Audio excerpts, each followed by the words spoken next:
ಪುನರ್ಜನ್ಮದಲ್ಲೂ ಕೂಡ ಗಾಯತ್ರಿ ದೇವಿ ಪ್ರಾಣ ನನ್ ಕೈಯಿಂದ ಹೋಗೋ ಹಾಗೆ ಮಾಡ್ತೀನಿ. ಅಂದ್ರೆ ಈ ಜ್ಯೂಸಲ್ಲಿ? ಎಸ್, ಪ್ರಾಣ ತೆಗೆಯುವಂತ ಪೌಡರ್ ಇದ್ರಲ್ಲಿ ಕರಗಿ ಮಿಕ್ಸ್ ಆಗೋಗಿದೆ. ನಿಧಾನ ಮಾಮ್, ಸುಮ್ಮನೆ ಬರ್ತಾ ಇದ್ದಾಳೆ. ಏನ್ ಮಾಡ್ತಾ ಇದ್ದೀರಾ ಅತ್ತೆ? ಗಾಯತ್ರಿ ಪುಟ್ಟಿಗೆ ಜ್ಯೂಸ್ ಮಾಡಿ ಇದ್ರಲ್ಲಿ ಹಾಕಿಟ್ಟಿದ್ದೀನಿ. ತಾಯಿ ಇಲ್ದಿರೋ ಮಗುನ ಯಾರಾದ್ರೂ ಒಬ್ರು ನೋಡ್ಕೋಬೇಕಲ್ವಾ ಸುಮ್ನ? ನಮ್ಮ ಅಕ್ಕ ಇನ್ನೂ ಜೀವಂತವಾಗೇ ಇದ್ದಾಳೆ, ನೀವ್ಯಾಕೆ ಹಾಗೆ ಹೇಳ್ತಿದ್ದೀರಾ? ತಾಯಿ ಇಲ್ಲ ಅಂದ್ರೆ ಈಗ ಇಲ್ಲ ಅಂತ ನಾನು ಹೇಳ್ತಿರೋದು. ಹಾಲ್ ಬಿಸಿ ಮಾಡಿ ಬೆಲ್ಲ ಹಾಕಿ ಕೊಡೋಷ್ಟು ತಾಳ್ಮೆ ನನ್ನ ಹತ್ರ ಇಲ್ಲ. ಅದಕ್ಕೆ ಜ್ಯೂಸ್ ಮಾಡಿ ಇದ್ರಲ್ಲಿ ಹಾಕಿಟ್ಟಿದ್ದೀನಿ. ಈಗಾಗ್ಲೇ ನೀವು ತುಂಬಾ ಕಷ್ಟಪಟ್ಟಿದ್ದೀರಾ ಮಾಮ್. ಸುಮ್ಮನ ಕೊಟ್ಬಿಡಿ, ಸುಮ್ಮನ ಕುಡಿಸ್ತಾಳೆ. ನನಗ್ಯಾಕೆ ವಲ್ಲಭ ಶ್ರಮ? ಅಯ್ಯೋ ಸುಮ್ನೆ. ಇವಾಗ ವಿಕ್ರಾಂತ್ ನೋಡ್ದ ಅಂತ ಅಂದ್ರೆ ಅಯ್ಯೋ ಪರವಾಗಿಲ್ಲ, ಅಕ್ಕ ಆಸ್ಪತ್ರೆಯಲ್ಲಿ ಇದ್ರು ಕೂಡ ಸುಮ್ಮನ ಮಗು ನೋಡ್ಕೋತಿದ್ದಾಳೆ ಅಂತ ಫೀಲ್ ಆಗ್ಲಿ ಅಂತ.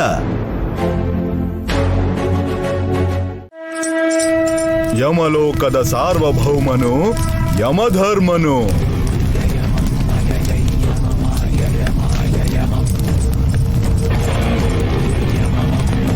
ಬಂದಿರುವ ಸ್ತ್ರೀ ವಿವರವನ್ನು ತಿಳಿಸು ಚಿತ್ರಗುಪ್ತ. ಸುಳ್ಳೇನಾದ್ರೂ ಹೇಳಿದ್ರೆ ಪ್ರಭುಗಳು ನನ್ನ ತಲೆ ಕತ್ತರಿಸಿ ಅದ್ರ ಜೊತೆಗೆ ಆಟ ಆಡ್ಬಿಡ್ತಾರೆ. ನಿಜ ಏನಾದ್ರೂ ಹೇಳಿದ್ರೆ ನಾನು ಮಾಡಿರೋ ತಪ್ಪಿಗೆ ಯಾವ ಶಿಕ್ಷೆ ಕೊಡ್ತಾರೋ ಏನೋ. ನೀವೇನದು ಗುಣಗುತ್ತಿದ್ದೀರಲ್ಲ? ಹಾಗೇನಿಲ್ಲ ಪ್ರಭು. ನಾನು ಎಲ್ಲಿಗೆ ಬಂದಿದ್ದೀನಿ? ಯಮಲೋಕಕ್ಕೆ ಬಂದು ನಿಂತು ಎಲ್ಲಿದ್ದೀನಿ ಅಂತ ಕೇಳ್ತಿದ್ಯಾ ಬಾಲೆ?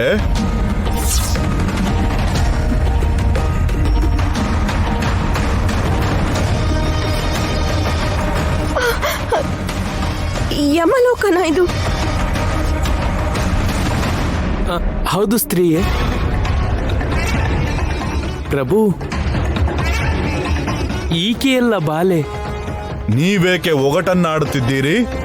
ಪ್ರಭು, ಸ್ವಾಮಿ, ನನಗೆ ಅಪಾಯ ಇತ್ತು ಅಂತ ಗೊತ್ತು. ಅದನ್ನ ತಪ್ಪಿಸ್ಕೊಳಕ್ಕೆ ವಿಶಾಲಾಕ್ಷಮ್ಮನವ್ರ ಆಶೀರ್ವಾದ ಇದೆ ಅಂತಾನೂ ಗೊತ್ತು. ಅದನ್ನ ತಪ್ಪಿಸ್ಕೊಂಡ್ರೆ ಇನ್ನು 106 ವರ್ಷ ನನ್ ಗಂಡನ್ ಸೇವೆ ಮಾಡ್ಕೊಂಡು ನನ್ ಮಕ್ಕಳನ್ನ ಕಣ್ಣನ್ ರೆಪ್ಪೆ ತರ ಕಾಪಾಡ್ಕೊಂಡು ಕೊನೆ ಕಾಲದಲ್ಲಿ ಸುಮಂಗಲಿಯಾಗಿ ಸಾಯ್ತೀನಿ ಅಂತನೂ ನನಗೆ ಗೊತ್ತಿದೆ.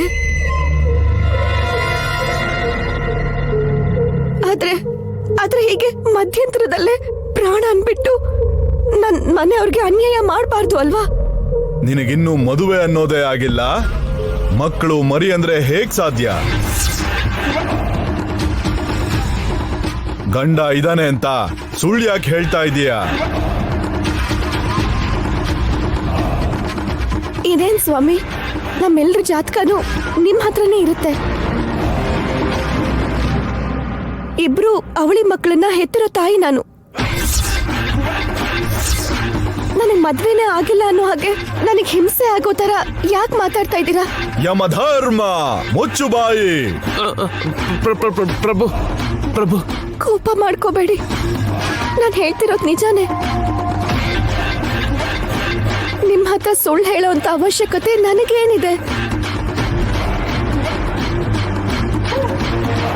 ನನ್ನ ತಾತ ಶಂಕರ ಶಾಸ್ತ್ರಿಗಳು ನಾನು ಸಂಪೂರ್ಣ ಆಯಸ್ಸಿದ್ದು ಸುಮಂಗಲಿಯಾಗಿ ಹೋಗ್ತೀನಿ ಅಂತ ಹೇಳಿದ್ದಾರೆ. ಅವ್ರು ಯಾವತ್ತೂ ತಪ್ಪು ಜಾತಕನ ಬರ್ದೇ ಇಲ್ಲ. ಅಂಥದ್ರಲ್ಲಿ ನನ್ನ ಪ್ರಾಣನ ಹೇಗೆ ಕಳ್ಕೊಳ್ತೀನಿ? ಅದು ಅಲ್ಲದೆ ಅಮ್ಮನವ್ರ ಸೇವೆ ಮಾಡ್ಕೊಂಡಿರೋ ನಾನು ಕೈಲಾಸದಲ್ಲಿ ವಾಸವಾಗಿರೋ ಅವಳಲ್ಲೇ ಐಕ್ಯವಾಗ್ತೀನಿ ಹೊರತು ಇಲ್ಲಿಗೆ ಹೇಗೆ ಬರ್ತೀನಿ?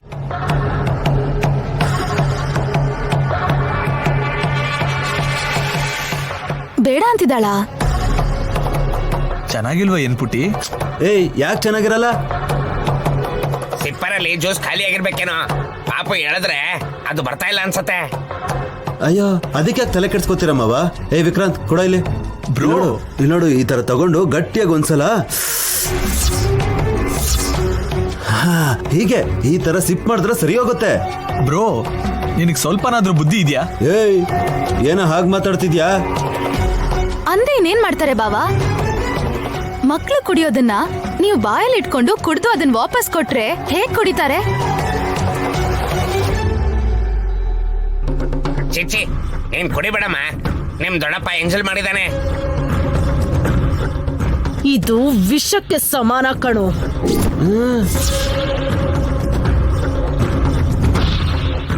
ಅಯ್ಯಯ್ಯೋ ನಿಜಾನೇ ಅಲ್ವಾ? ಇದ್ರಲ್ಲಿ ಮಾಮ್ ವಿಷ ಹಾಕಿದ್ದಾರೆ ಅನ್ನೋದನ್ನ ಮರ್ತು ಹೋಗಿ ನಾನೇ ಕುಡಿದ್ಬಿಟ್ನಲ್ಲ.